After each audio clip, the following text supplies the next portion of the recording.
I must confess, I was not expecting you this early. But no matter. You're here. And more importantly, you're not late this time.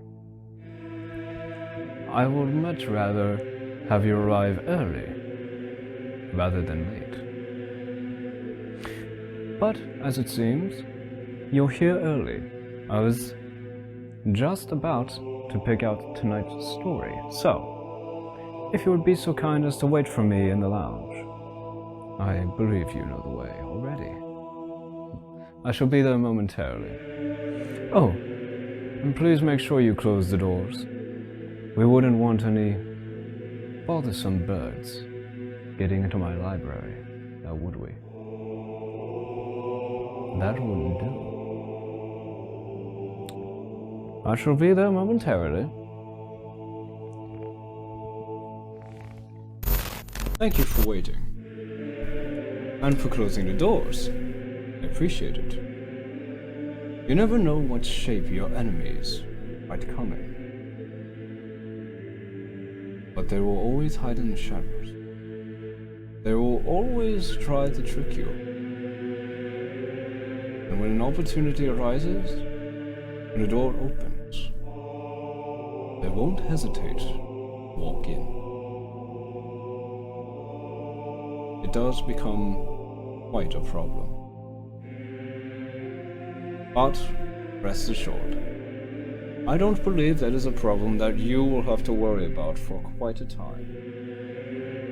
You are here in my library, so you know what that means. That means we have quite a story to tell. Let's get started, shall we?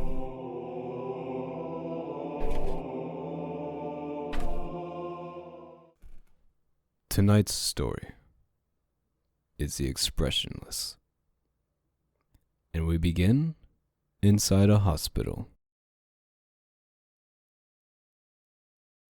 In June of 1972, a woman appeared in Cedars-Sinai Hospital in nothing but a white gown covered in blood. Now this in itself should not be too surprising, as people often have accidents nearby and come to the nearest hospital for medical attention. But there were two things that caused people who saw her to vomit and flee in terror. The first being that she wasn't exactly human.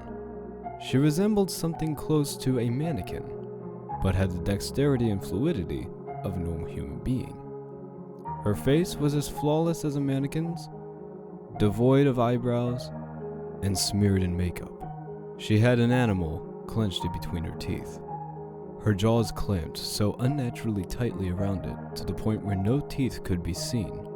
The blood was still squirting out of her gown and onto the floor. She then pulled it out of her mouth, tossed it aside, and collapsed. From the moment she stepped through the entrance to when she was taken to a hospital room and cleaned up before being prepped for sedation, she was completely calm, expressionless, and motionless. The doctors had thought it best to restrain her until the authorities could arrive, and she did not protest. They were unable to get any kind of response from her, and most staff members felt too uncomfortable to look directly at her for more than a few seconds. But the second the staff tried to sedate her, she fought back with extreme force. Two members of the staff held her down as her body rose up on the bed with that same blank expression. She turned her emotionless eyes towards the male doctor and did something unusual. She smiled. As she did, the female doctor screamed and let go out of shock. In the woman's mouth were not human teeth, but long, sharp spikes. Too long for her mouth to close fully without causing any damage. The male doctor stared back at her for a moment before asking, "What in the hell are you?" She cracked her neck down to her shoulder to observe him, still smiling. There was a long pause. The security had been alerted and could be heard coming down the hallway. As she heard them, she darted forward, sinking her teeth into the front of his throat, ripping out his jugular, and letting him fall to the floor, gasping for air as he choked on his own blood. She stood up and leaned over him, her face coming dangerously close to his as the life faded from his eyes.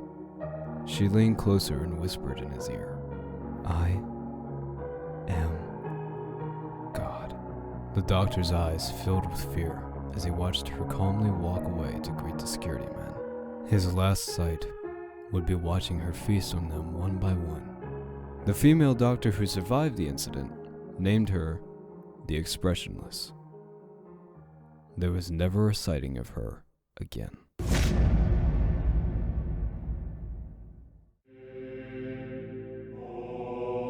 He will tempt you with a deal. Make sure you make the right choice.